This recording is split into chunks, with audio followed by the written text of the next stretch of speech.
महाभारत के भीष्म पर्व में भगवान श्री कृष्ण और अर्जुन के बीच हुआ संवाद विश्व प्रसिद्ध है। यह कहानी धर्म, कर्म और जीवन के उद्देश्य की गहरी समझ को प्रस्तुत करती है। एक दिन कुरुक्षेत्र के मैदान में अर्जुन युद्ध के लिए तैयार नहीं हो पा रहे थे। उनके मन में कई संदेह थे और वे खुद को इस युद्ध में भाग लेने के योग्य नहीं समझ रहे थे। वह अपने रिश्तेदारों, गुरु और दोस्तों को मारने के विचार से विचलित हो गए थे।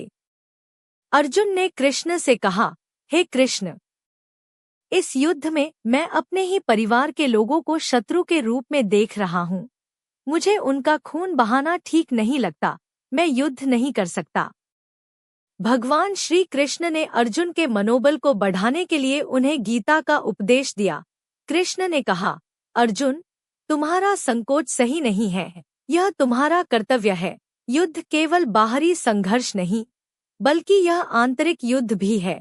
तुम्हारा कर्म तुम्हारा धर्म है और तुम्हें अपना कर्तव्य निभाना चाहिए। कृष्ण ने अर्जुन को यह भी समझाया कि आत्मा ना तो जन्मती है, ना मरती है। जो कुछ भी घटित हो रहा है, वह केवल शरीर के स्तर पर हो रहा है, पर आत्मा शाश्वत है। इसलिए तुम्हें अपने कर्तव्य से पलायन नहीं करना चाहिए। कृष्ण ने यह भी कहा, तुम्हें अपने कर्मों का फल नहीं सोचना चाहिए। जो भी कार्य करो, उसे भगवान के लिए करो। किसी भी कार्य में सफल या असफल होने पर अपने मन को संतुलित रखो। अर्जुन ने गीता के इन उपदेशों को ध्यान से सुना और अंततः अपने संकोच को छोड़कर युद्ध में भाग लेने का निश्चय किया। कृष्ण ने अर्जुन से कहा, कर्म ही जीवन का उद्देश्य है और कर्म करते हुए हमेशा धर्म का पालन करो। इस प्रकार भगवान श्री कृष्ण ने अर्जुन को न केवल युद्ध के लिए प्रेरित किया, बल्कि उन्हें जीवन के गहरे और अदृश्य सत्य का ज्ञान भी दिया।